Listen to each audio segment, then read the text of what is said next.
मैं खाना नहीं बनाऊंगी। माँ, मैं नहीं आ रही रसोई में, बहुत गर्मी हो रही है। बेटी, रसोई में तो तुझे जाना ही होगा, तेरी शादी होने वाली है, तुझे सारा खाना बनाना आना चाहिए। खाना तो मुझे बनाना आता ही है, फिर क्यों आप मुझे परेशान कर रही हो? वैसे भी मेरी शादी इतने अमीर परिवार में हो रही है, वहां मैं खाना नहीं बनाऊंगी। हे भगवान, बेटी ऐसा नहीं बोलते, अपने ससुराल में जाकर खाना तो खुद ही बनाना, इससे सब लोग बहुत खुश होंगे। श्वेता अपनी माँ की ये बात सुनकर अपना मुंह चढ़ाकर वहां से चली जाती है। जिसके बाद कुछ दिन बीत जाते हैं और अब शादी का टाइम आ जाता है। आखिरकार वो दिन आ ही गया जब मेरी शादी एक अमीर परिवार में होने जा रही है, वहां मुझे कोई काम नहीं करने होंगे। श्वेता अपने कमरे में शादी के लिए तैयार हो रही थी। तभी उसकी माँ जाकर उससे कहती है, बेटी, जल्दी से तैयार हो जाओ, बारात आ गई है। बस माँ, मैं तैयार हो गई हूँ, थोड़ी ही देर में आती हूँ। श्वेता तैयार होने के बाद अपने कमरे से बाहर आ जाती है, जहाँ उसकी कुछ सहेलियां और ललिता उसे शादी के मंडप तक लेकर जाती हैं। अब श्वेता अपने कार्तिक से शादी करके अपने ससुराल आ जाती है। आओ बहू, आ जाओ, तुम्हारा इस घर में स्वागत है। घर के अंदर गृह प्रवेश करते ही जब श्वेता अपने अमीर ससुराल को देखती है तो उसे बहुत खुशी होती है। कितना सुंदर घर है माँ जी, आपने घर तो बहुत अच्छा बनवा रखा है। हाँ बहू, इस घर को कार्तिक ने अपनी पसंद से बनवाया है। चलो तुम यहाँ बैठो, मैं तुम्हारे खाने के लिए कुछ मंगवाती हूँ। पहले दिन पर श्वेता को बहुत खातिरदारी होती है। उसके खाने के लिए बहुत सारी वैरायटीज का खाना मंगवाया जाता है।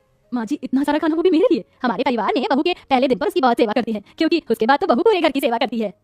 अच्छा अच्छा, पहले ही जताया जा रहा है कि आज इन्होंने मुझे बनाकर खिलाया है, तो अब कल से मैं इन्हें बनाकर खिलाऊंगी। ऐसा बिल्कुल नहीं होगा, मैं खाना नहीं बनाऊंगी। इस तरह श्वेता सोच रही थी कि तभी मोनालिका उसे खाना खाने के लिए कहती है। खा लो बहू खाना, क्यों शर्मा रही हो? जी माँ जी, खा रही हूँ। खाना खाने के बाद मोनालिका श्वेता को उसके कमरे में ले जाती है, जहाँ श्वेता थोड़ा आराम करती है। शादी के चलते अब बहुत ज्यादा थक जाते हैं, इसलिए उस रात सभी आराम से सो जाते हैं। अगले दिन जब सवेरा होता है, मोनालिका अपनी नई बहू की पहली रसोई के लिए उसका इंतजार कर रही होती है। अरे क्या बात है, अभी तक बहू रानी आई नहीं, आज तो उसकी पहली रसोई की रस्म है। मोनालिका ऐसा खुद से कह ही रही थी कि तभी श्वेता अपने कमरे से बाहर आती है। आ गई बहू तुम, मैं तुम्हारा इंतजार कर रही थी। कॉफी तो मैं लगा दिया सजने सजने में। माँ जी, अब नई नई बहू हूँ तो थोड़ा तो समय लगेगा ही। चलो ठीक है, जाने दो। देखो, आज तुम्हारी पहली रसोई की रस्म है, जाओ रसोई में जाकर कुछ खाना बना लो, और हाँ, सबसे पहले मीठे में ही कुछ बनाना, ये रस्म के हिसाब से बहुत जरूरी होता है। मैं खाना नहीं बनाऊंगी। श्वेता के मुंह से यह सुनते ही मोनालिका और वहां खड़े सभी लोग हैरान रह जाते हैं। अरे श्वेता, तुम ऐसा क्यों कह रही हो? पहली रसोई की रस्म के लिए तो सभी लड़कियां बहुत खुश होती हैं। लेकिन मैं खाना बनाने के लिए बिल्कुल भी खुश नहीं हूँ, इसलिए मैं खाना नहीं बनाऊंगी। लेकिन बहू, फिर पहली रसोई का क्या होगा? अरे घर में इतने सारे नौकर हैं ना माँ जी, उनसे बनवा लीजिए, लेकिन मैं खाना नहीं बनाऊंगी। श्वेता ऐसा कहने के बाद अपने कमरे में चली जाती है। माँ, कोई बात नहीं, शायद वो बहुत ज्यादा थकी हुई है, इसीलिए खाना नहीं बनाना चाहती होगी। अच्छा चलिए, मैं ऑफिस के लिए निकलता हूँ। कार्तिक इतना कहकर ऑफिस के लिए निकल जाता है। इसके बाद मोनालिका अपने घर की शांता से कहकर खाना बनवा लेती है। शांता, एक काम करो, नई बहू रानी के कमरे में उसका खाना भिजवा दो। ठीक है माँ जी, अभी भिजवा देती हूँ। शांता खाना परोस कर श्वेता के कमरे में लेकर जाती है, जिसके बाद वो श्वेता को खाना देती है। बहू रानी, नाश्ता कर लीजिए। खाना देखकर श्वेता बहुत खुश होती है। अरे वाह, अब तो मजा ही आ गया, अब तो बिना मेहनत के ही खाना खाने को मिलेगा। श्वेता को ये कहते हुए शांता सुनती है तो उसे थोड़ा अजीब लगता है, तो वो श्वेता से पूछती है, बहू रानी, बुरा ना मानो तो एक बात पूछ सकती हूँ? हाँ हाँ पूछो। आप खाना क्यों नहीं बनाना चाहती हो? क्योंकि बचपन में जहाँ मेरी खेलने कूदने की उम्र थी, वहाँ मेरे हाथों में चूल्हा चौका लग गया था। मेरी माँ को पैरालाइज हुआ था और मुझे ही खाना बनाना पड़ता था। मेरी शादी के 2 से 3 साल पहले ही मेरी माँ का इलाज हुआ था और वो ठीक है अब, लेकिन इस दौरान मैं खाना बनाने से बहुत ज्यादा ऊब गई हूँ और अब मैं खाना बिल्कुल नहीं बनाना चाहती। शांता ये सुनकर चुपचाप वहां से चली जाती है। इसी तरह अब रोजाना श्वेता को कोई भी खाना बनाने के लिए कहता तो वो सबको एक ही बात कहती, मैं खाना नहीं बनाऊंगी। ओहो, आज तो शांता आई नहीं, उसकी तबीयत खराब है शायद, फिर आज बहू ही अपने हाथों का कुछ बनाकर खिला ही दे, एक बार पूछ ही लेती हूँ। मोनालिका श्वेता के पास जाती है।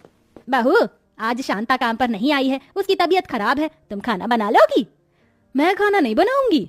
लेकिन बहू, माँ जी, मैंने कहा ना, मैं खाना नहीं बनाऊंगी। मोनालिका ये सुनकर चुपचाप श्वेता के कमरे से बाहर आ जाती है, जिसके बाद वो खुद ही रसोई में जाती है और खाना बनाने लगती है। लो जी, कर लो बात, बहू होने के बाद भी रसोई में मुझे खड़ा होना पड़ रहा है। ये कैसा नसीब है मेरा, पता नहीं बहू के हाथों का खाना कब नसीब होगा। रसोई में खाना बनाते बनाते मोनालिका को एक आइडिया आता है। अगर मैंने कुछ नहीं किया तो बहू इसी तरह फायदा उठाएगी। एक काम करती हूँ, बहू को घर में अकेला छोड़ देती हूँ 2 दिन के लिए, कार्तिक के साथ अपनी बहन के घर होकर आती हूँ।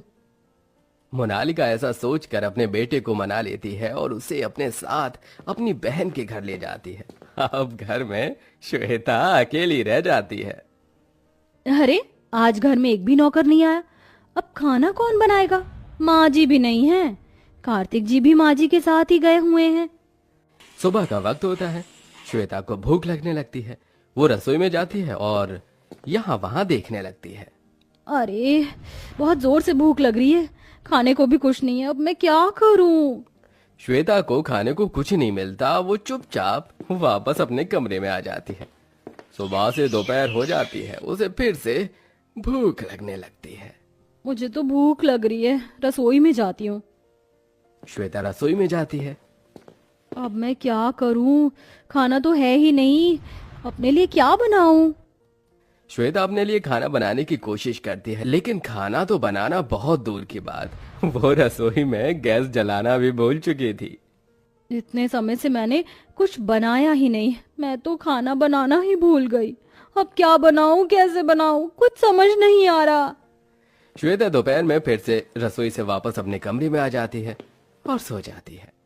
शाम को जब वो उठती है तो उसको बहुत तेज भूख लगती है और फिर से रसोई में वो जाती है, लेकिन हर बार की तरह इस बार भी वो कुछ नहीं बना पाती, जिसके चलते वो भूख के मारे वहीं बेहोश हो जाती है। उसी वक्त कार्तिक और मोनालिका घर लौट आते हैं। अरे बहू बहू बहू, ये क्या? ये तो बेहोश हो गई, जल्दी से इसे डॉक्टर के पास लेकर चलते हैं। मोनालिका अपने बेटे के साथ अपनी बहू को डॉक्टर के पास लेकर जाती है, जहां डॉक्टर उसका चेकअप करते हैं और उसे खाना भी देते हैं।